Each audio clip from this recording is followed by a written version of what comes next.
There was a kid at the bus stop this morning, flat on his back in the snow, mid-meltdown. Not the poetic kind. The kind where a small human turns into pure gravity and noise and refusal, like their bones are suddenly made of wet concrete. Dad was in the car. Not hiding, not escaping, just sitting there, engine running, watching the clock, waiting out the storm. Patient in the way you're patient when you're trying not to make it worse. Patient in the way you're patient when you know there's no magic sentence that works on a nervous system that's already gone offline. I drove past slow enough to see his face, and he saw mine.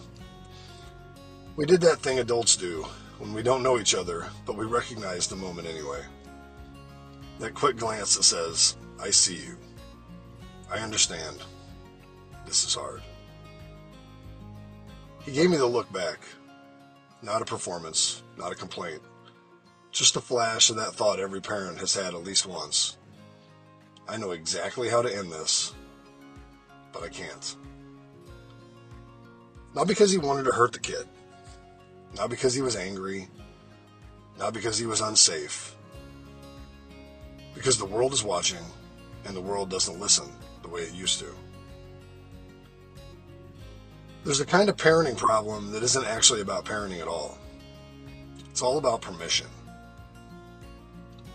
Because most parents know the basic truth. Sometimes a child needs comfort, and sometimes a child needs containment. Sometimes the gentle thing is talking. Sometimes the gentle thing is ending the moments.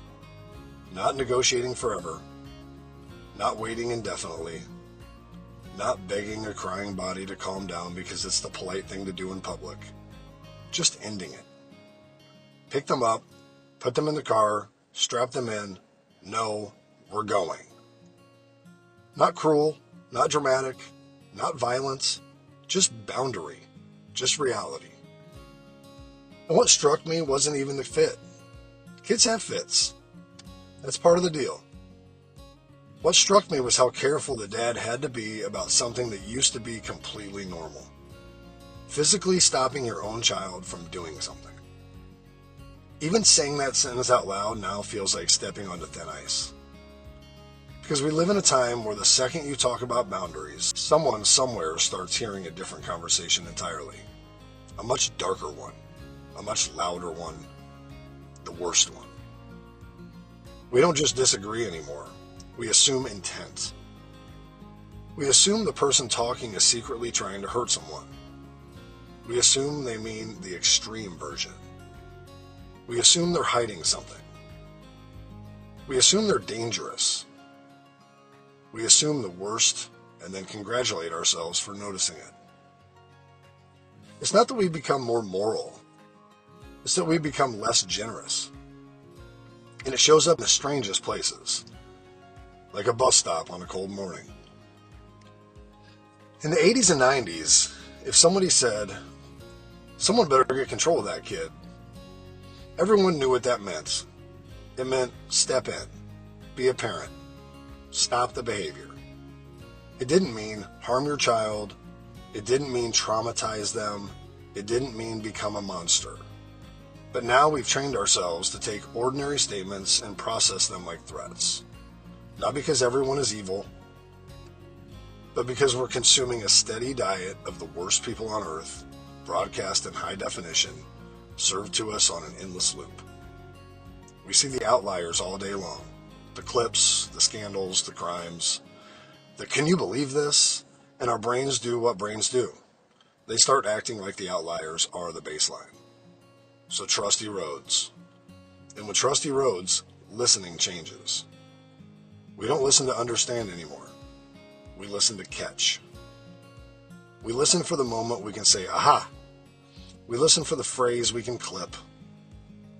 We listen for the angle that proves we were right to be suspicious.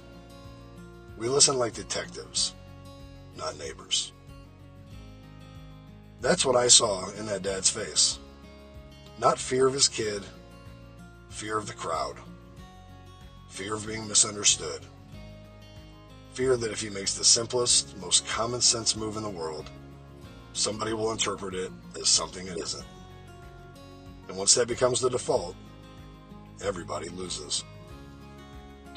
Parents lose because they start parenting for onlookers instead of for their child. Kids lose because they learn something quietly and early. Adults don't mean what they say. Boundaries are negotiable. Meltdowns work. The loudest emotion runs the room. Teachers lose because kids arrive at school already fluent in the idea that adults cannot physically stop them from doing anything, and that any firm correction can be reframed as harm. That's not a political statement. That's just a Tuesday. And communities lose because the basic fabric of "we know what you mean" starts to dissolve. It's wild how quickly a culture can go from trusting too easily to trusting almost not at all. Maybe we did trust too much once. Maybe we were naive about how often people can be harmful. Maybe we needed new boundaries. Maybe we needed to protect kids better. Maybe we needed to stop excusing things we shouldn't have excused. But we don't know when to stop.